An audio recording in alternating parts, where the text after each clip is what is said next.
Hi everyone, I'm going to cook bean sprout with chicken.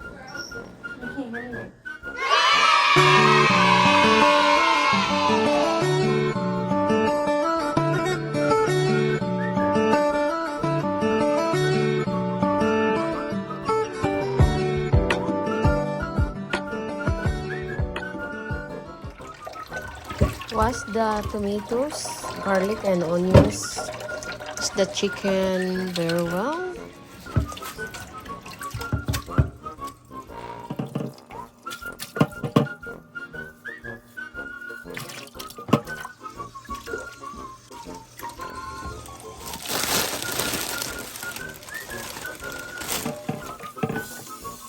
Wash the bean sprout.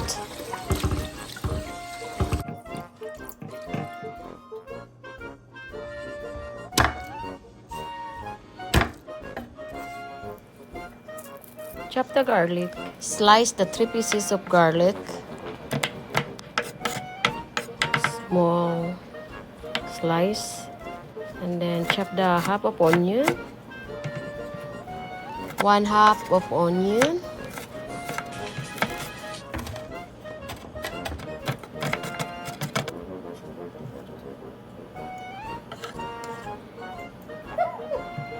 One of tomato.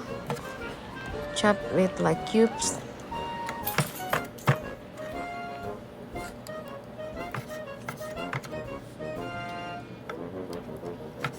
Slice the chicken with a small slanting slice.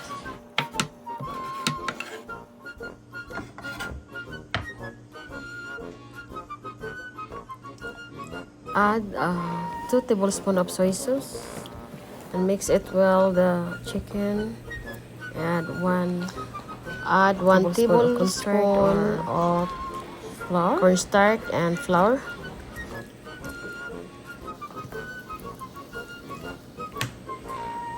Crack 1 egg.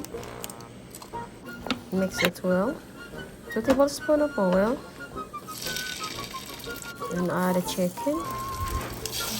Like half cooked both sides.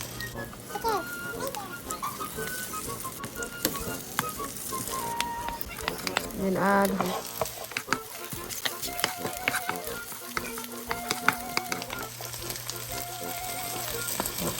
1/2 of onion and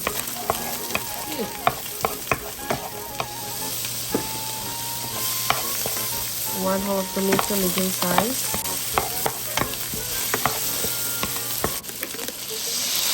1/4 cup of water. 2 tablespoons black pepper, and then boil it until the meat is cooked. Add 2 tablespoons of oyster sauce.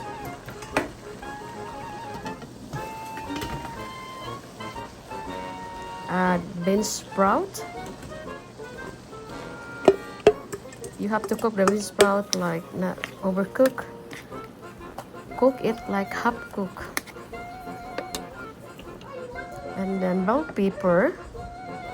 3 tablespoons of white sugar or brown sugar, and then add black pepper and pork powder or chicken powder, and add oyster sauce,